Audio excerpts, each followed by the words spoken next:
IPL ಬಗೆಗಿನ interesting ಸುದ್ದಿಗಳನ್ನ ಈ ವಿಡಿಯೋದಲ್ಲಿ ಹೇಳ್ತೇನೆ. ನಾನು ಶಾಂತ. ನೀವು ಸುದ್ದಿಯಾನದ ಸಬ್ಸ್ಕ್ರೈಬರ್ ಆಗೋದಕ್ಕೆ ಮರಿಬೇಡಿ. ಡೆಲ್ಲಿ ಕ್ಯಾಪಿಟಲ್ಸ್ ವಿರುದ್ಧ ಪಂದ್ಯದಲ್ಲಿ RCB ಹಸಿರು ಜೆರ್ಸಿಯಲ್ಲಿ ಕಣಕ್ಕಿಳಿದಿದೆ. ಈ ರೋಚಕ ಪಂದ್ಯ ಬೆಂಗಳೂರಿನ ಚಿನ್ನಸ್ವಾಮಿ ಮೈದಾನದಲ್ಲಿ ನಡೀತಾ ಇದೆ.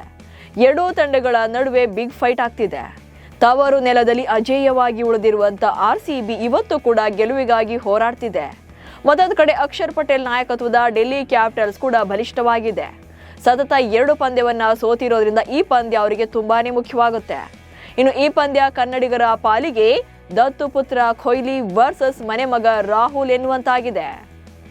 IPL ಟೂರ್ನಿಯಲ್ಲಿ ಡೆಲ್ಲಿ ಕ್ಯಾಪಿಟಲ್ಸ್ ತಂಡದ ಪರ ಆಡ್ತಾ ಇರುವಂತ KL ರಾಹುಲ್ ಇವತ್ತು 34ನೇ ವಸಂತಕ್ಕೆ ಕಾಲಿಟ್ಟಿದ್ದಾರೆ.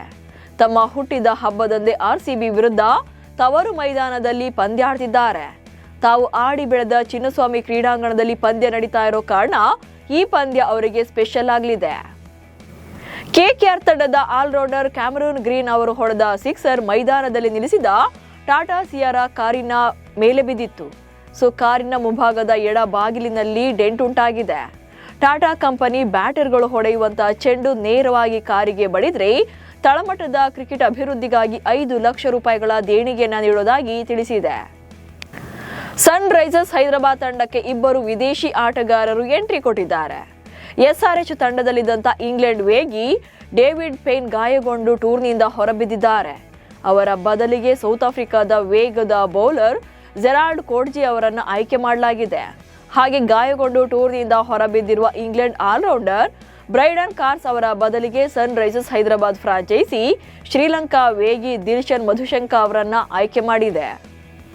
ಮುಂಬೈ ಇಂಡಿಯನ್ಸ್ ತಂಡದಲ್ಲಿ ನಾಯಕತ್ವದ ಬದಲಾವಣೆ ಮಾಡುವಂತೆ ಮಾಜಿ ಆಟಗಾರ ಮನೋಜ್ ತಿವಾರಿ ಹೇಳಿದ್ದಾರೆ. ಶ್ರೇಯಸ್ ಅಯ್ಯರ್ ಅದ್ಭುತ ನಾಯಕತ್ವವನ್ನು ತೋರಿಸಿದ್ದಾರೆ. ಆದರೆ ಮುಂಬೈ ಇಂಡಿಯನ್ಸ್ ತಂಡದ ನಾಯಕತ್ವ ಬಹಳ ದುರ್ಬಲವಾಗಿದೆ. ಪರಿಹಾರ ಬೇಕು ಅಂದ್ರೆ ಹಾರ್ದಿಕ್ ಪಾಂಡ್ಯ ನಾಯಕತ್ವದಿಂದ ಹಿಂದೆ ಸರಿದ್ದು ಜವಾಬ್ದಾರಿಯನ್ನ ಮತ್ತೆ ರೋಹಿತ್ ಶರ್ಮಾ ಅವರಿಗೆ ನೀಡಬೇಕು. ರೋಹಿತ್ ಅವರನ್ನ ನಾಯಕತ್ವದಿಂದ ತೆಗೆದು ಹಾಕಿದ್ದು ಅನ್ಯಾಯ ಎಂದಿದ್ದಾರೆ. ಹಾರ್ದಿಕ್ ಪಾಂಡ್ಯ ವಿರುದ್ಧ ಅಭಿಮಾನಿಗಳು ಸಿಟ್ಟಾಗಿದ್ದು ಸಹ ಆಟಗಾರರು ಕೂಡ ಅಸಮಾಧಾನಗೊಂಡಿದ್ದಾರೆ. ಯಾಕಂದ್ರೆ ಪಂಜಾಬ್ ವಿರುದ್ಧದ ಪಂದ್ಯ ಮುಗಿದ ಬಳಿಕ ಮುಂಬೈ ಇಂಡಿಯನ್ಸ್ ಆಟಗಾರರು ತೆರಳುತ್ತಾ ಇದ್ದ ಬಸ್ಗೆ ಹಾರ್ದಿಕ್ ಪಾಂಡ್ಯ ಅವರ ಪ್ರೇಯಸಿ ಮಹಿಕಾ ಶರ್ಮಾ 20 ನಿಮಿಷ ತಡವಾಗಿ ಬಂದಿದ್ದಾರೆ. ಎಲ್ಲ ಆಟಗಾರರು, ಸಂಬಂಧಿಕರು ಹಾಗೆ ಸಿಬ್ಬಂದಿ ಬಸ್ ಹತ್ತಿ ಕಾಯ್ತಾ ಇದ್ರೆ ಮಹಿಕಾ ತಡವಾಗಿ ಆಗಮಿಸಿದ್ದು ಬೇರೆಯವರ ಸಿಟ್ಟಿಗೆ ಕಾರಣವಾಗಿದೆ.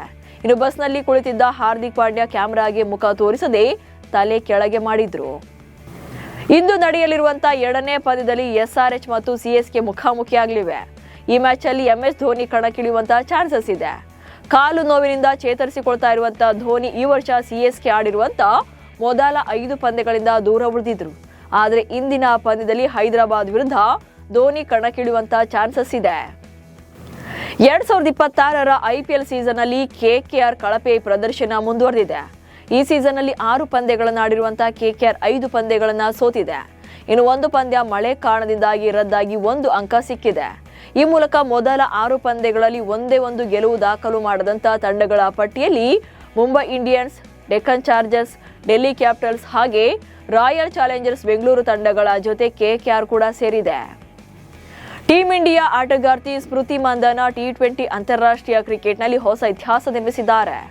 ಡರ್ಬನ್ನಲ್ಲಿ ನಡೆದ ಸೌತ್ ಆಫ್ರಿಕಾ ವಿರುದ್ಧದ ಪಂದ್ಯದಲ್ಲಿ ಟೀಂ ಇಂಡಿಯಾ ಪರ ಆರಂಭಿಕಳಾಗಿ ಕಣಕ್ಕಿಳಿದ ಸ್ಮೃತಿ 13 ರನ್ಗಳನ್ನು ಕಲೆ ಹಾಕಿದರು. ಈ 13 ರನ್ಗಳೊಂದಿಗೆ ಸ್ಮೃತಿ ಮಂದಾನ ಭಾರತ ಪರ T20 ಅಂತಾರಾಷ್ಟ್ರೀಯ ಕ್ರಿಕೆಟ್ನಲ್ಲಿ ಅತ್ಯಧಿಕ ರನ್ಗಳನ್ನು ಕಲೆ ಹಾಕಿದಂತ ಬ್ಯಾಟರ್ ಎನಿಸಿಕೊಂಡಿದ್ದಾರೆ. ಈ ಮೂಲಕ ರೋಹಿತ್ ಶರ್ಮಾ ಹಾಗೆ ವಿರಾಟ್ ಕೊಹ್ಲಿ ಅವರನ್ನು ಕೂಡ ಹಿಂದಿಕ್ಕಿದ್ದಾರೆ. ಸ್ಮೃತಿ 161 T20 ಪಂದ್ಯಗಳಲ್ಲಿ 30.53ರ ಸರಾಸರಿಯಲ್ಲಿ 4244 ರನ್ಗಳನ್ನು ಕಲೆ ಹಾಕಿದ್ದಾರೆ. ಇದರಲ್ಲಿ 1 ಶತಕ ಹಾಗೆ 33 ಅರ್ಧ ಶತಕಗಳಿವೆ. ಇವೆಷ್ಟು ಇವತ್ತಿನ IPL ಬಗೆಗಿನ ಸುದ್ದಿಗಳು. ನಮಸ್ಕಾರ.